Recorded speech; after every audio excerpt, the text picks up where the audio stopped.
What's going on, guys? Welcome to the Minding Hours podcast presented by Project Superhero Fit. I'm your host, Coach John. I'm joined by Coach Crystal. Come with us on this transformative journey in which we seek that fitness is inside out. It makes no sense to have a beautiful physique, but an ugly mind, heart, and spirit. Thank you for subscribing and joining each episode. Now let's get into this conversation. So welcome back to another episode of the Minding Hours podcast. If you haven't subscribed, like, comment, share, subscribe, tell a friend about it. We are coming back with the weekly episodes. All right. Last week, we had a very powerful episode. We talked about the village of youth sports. Again, that topic is very near and dear to our family simply because our daughter is a youth athlete. I'm a youth coach. So if you haven't checked that episode out, go back and check it out. Send it to your favorite athlete, send it to your parents, send it to your favorite coach. Whoever needs to hear it, whoever's involved in youth sports, send it to them so they can, kind of tap in and, as we did, talked about how the village is no longer existent in youth sports today. So jumping into today's episode, all right, we are going to talk about the power of acting like who you are becoming or acting like who you wish to be. All right. Most people fail to realize that you don't have to wait on anything to become who you're becoming or change or be the person that you wish to be. Everybody wants to be somebody. When we're talking about an athlete, they want to be a better athlete. When we're talking about leaders in the corporate world, they want to be better leaders. When we're talking about parents, coaches, mentors, whoever it may be, everybody wishes to be the better version of themselves. But the fact of the matter and the truth that nobody wishes to acknowledge is that you don't become that person first. You have to start acting like that person that you wish to be to become better or become that better version of yourself. I have a saying that I say all the time to people, and I tell them that, words say who someone wants to be, but their actions prove who they are, right? So, again, words say who someone wants to be, but their actions prove who they are. And a lot of times, most people are just sitting back waiting on something or someone to push them in that direction of changing or becoming better. Most people are waiting to feel confident. They're waiting to feel ready. They're waiting for some opportunity. But the ones that are really progressing in life and leveling up, they're starting before they're even ready. They're starting before they even get that certification or license or degree or whatever may have you. They're starting their actions and beginning to act like and speak to themselves and move like the person that they're becoming. And what's happening is that a lot of us, most people don't understand the power in that, right? There's power in acting like who you wish to become. All right. There's a author, some of you all may know her, some of you all may not. But one of my favorite books, right? The Let Them Theory, by Mel Robbins. She's a great speaker, great podcast, great author, best-selling author, things of that nature. But she talks about how when you start acting like who you wish to become, your mind and your brain tells you every day that you're becoming that person, right? And that's the power in starting before you're ready. That's the power in surrounding yourself around people that are pushing you to be who you wish to be. That's the power in you speaking to yourself in a way that if I knew the version of this person that I'm becoming, what does that look like today? What does that look like right now? And why am I waiting to get to that person, or why am I waiting for something to push me to be this person that I wish to become? So that's what we're going to talk about this episode, and it's very, very it hits home for me simply because a lot of people may not know this, but before I even was certified as a personal trainer or as a coach, a lot of people approach me and say, Coach John, what made you be a trainer? What made you be a coach? Honestly, I didn't even think I was gonna be a trainer or a coach. It just kind of came naturally when I started on my fitness journey, and people started, or potential clients and things started asking, and people started asking me questions on how did I do this, or how did you get a six pack, or how did you build your arms, and how did you lose weight, and things like that. So honestly, it was something that I enjoyed, and it was also I realized how the fitness journey was changing my mindset and changing my life. So I wasn't even certified for 2 years while I was training clients, while I was getting opportunities as a personal trainer and a coach. And a lot of people don't even know that or never knew that. But again, I just jumped right into it, head on, because again, it was something that was changing my mind and changing my life. So I wanted to help others change their lives. So I just started telling people, hey, I'm a personal trainer. I'm a coach. I'm a personal trainer. I'm a coach. And when once I started the personal training, it slowly but surely evolved into this mindset coach and mental strength coach that I've become. And honestly, I'm certified now, certified strength and conditioning coach, certified personal trainer, certified performance enhancement coach, and certified life coach. So before all of the certifications, I just simply started being a trainer.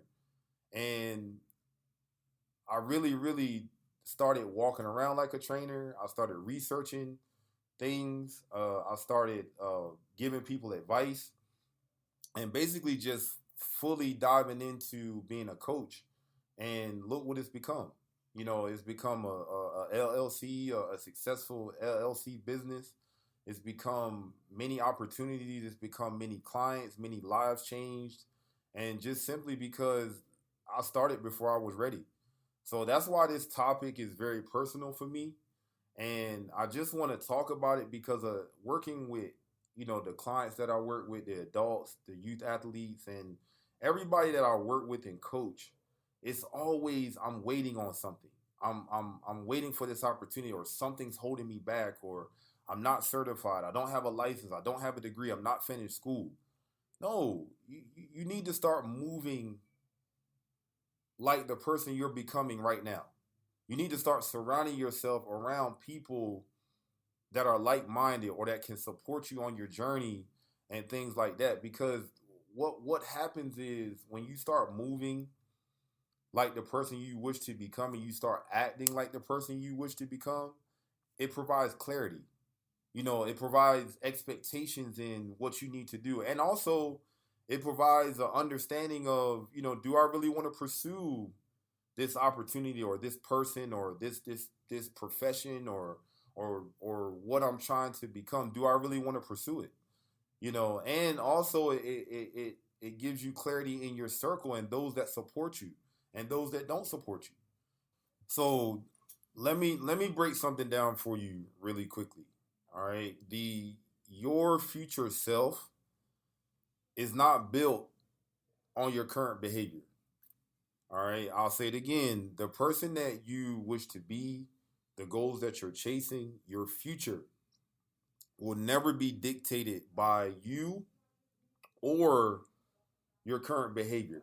All right. Not your goals, not your vision board, not what you want to say, but your future self is built off of your habits and what you do daily. So if you say you want to be disciplined, but you're hitting the snooze button, you're skipping workouts, you're avoiding, hard conversations and you're avoiding accountability, you're not going to become disciplined, right? You're just practicing the opposite. Most of the time, this is where people miss, right? They miss the identity shift. They focus more on the outcomes than focusing on the identity of the person that you're becoming. You don't chase confidence. You act like a confident person would in that situation. We can't chase leadership. You show up like a leader before you even have the title of whatever you're trying to become. You don't wait to be great. You move like you're great already and the greatness that you already have inside. So again, I said earlier, if you were the best version of yourself or in the position that you want to be or whatever goal you have set, how would that person move today? And if that's a question that you can answer and you can answer it honestly and you begin to shift towards that answer and your actions show that you're shifting, then that question alone right there will change your life and it'll change your outlook on this process. For my athletes, you say you want to be a starter. You want the coach to give you more opportunities. You want exposure. You want to get recruited. Are you acting like it? Do you have a routine? Are you watching film? Are you doing the extra things to get ahead of the competition? Are you acting like a Division I athlete? Are you acting like a professional athlete if you're in college trying to go pro? These are the things that you have to self-analyze. Those of you that are chasing success or chasing a promotion or chasing further in your career, are you acting like you're already further in your career? Are you acting like the position that you wish to hold? Are you acting like you deserve that promotion? You say you want to be respected as a leader. Are you, do you hold yourself accountable? Do you carry yourself like a leader? Do you show up when it's inconvenient? Those are the things that leaders do. In your everyday life, you say you want a better life. Do you act like someone that deserves a better life? Are you disciplined with your habits? Do you control your emotions? Do you take ownership in your decisions? Do others that are around you, do they view you as a leader because of the way you carry yourself? Because again, back to what I said in the beginning, words words say who someone wants to be, but their actions prove who they are. So do your actions are in your circle and amongst your friends or whoever it may be, does it exude that I'm a leader, that I deserve a better life, that I'm pushing for better? Here's why people stay stuck, and here's why most people never get to the person that they're becoming or their potential of who they're trying to be. Simply, the secret is acting like the new version of yourself. Honestly, it feels uncomfortable. It feels fake at first. It feels forced. It feels like, you're not there yet. But that's a good thing because growth and becoming someone different and becoming better doesn't feel natural until it becomes consistent, until you set that standard and that expectation daily. Most people quit in the awaken or the woke stage when they need to make change. The stage where they're trying to be disciplined, the stage where they're trying to think different, the stage where they're trying to move different. And it doesn't feel like you yet. So most people just stay comfortable and aren't willing to continue to act or develop into who they're becoming. Let me challenge you really quickly. Stop asking, what do I feel like doing today? Start asking yourself, what would the best version of me do today? And then go with that every single day. That's how standards are built, and that's how expectations are built. It's a new day. Act like the best version of yourself today. And when today's over, guess what? Do it again tomorrow. Not when you feel good, but even when you feel like not doing it. That's where your identity gets forged. Here's the powerful part in all of this. When you start acting like that version of yourself consistently, something shifts. Your habits change, your confidence in who you are and who you're becoming builds. Your environment responds to, your constant energy and your that shift that you're on. When we talk about the habits, we talk about that habit playlist in a previous episode, and that's your system, right? The habits that you do daily and you put on repeat, that's your life system. So now you're no longer acting like, you know, who you're becoming. You actually are becoming that person. All right? Because repetition builds identity, repetition builds confidence, and anything we want to get better at or anything that we want to be great at, if you want to be the greatest version of yourself, best version of yourself, you got to get your repetitions in doing that. So now that we've had this conversation, here's what I want you to do after this episode. No overthinking, no waiting, no I'll start tomorrow. Pick one area in your life and ask yourself, what do I need to be in this area? Then today, move like that person, talk like that person, show up like that person, make decisions like that person. Because the truth is, you're not waiting to become that person. You're choosing whether or not you want to act like that person. Act like who you wish to be and watch your life rise to meet you. Thank you. Thank you for listening in. Again, if you haven't, like, comment, share, subscribe, follow me on Instagram. All right, constant motivation all day. If there's a topic that you want to talk about, contact me. Hit me up. I'm open to talk about anything or anything that you guys want to talk about. Because all conversations are needed and all thoughts and everything will be respected and honored. So if there's anything you all want to talk about ever, hit me up. But again, thank you for joining me, and I'll see you on the next episode.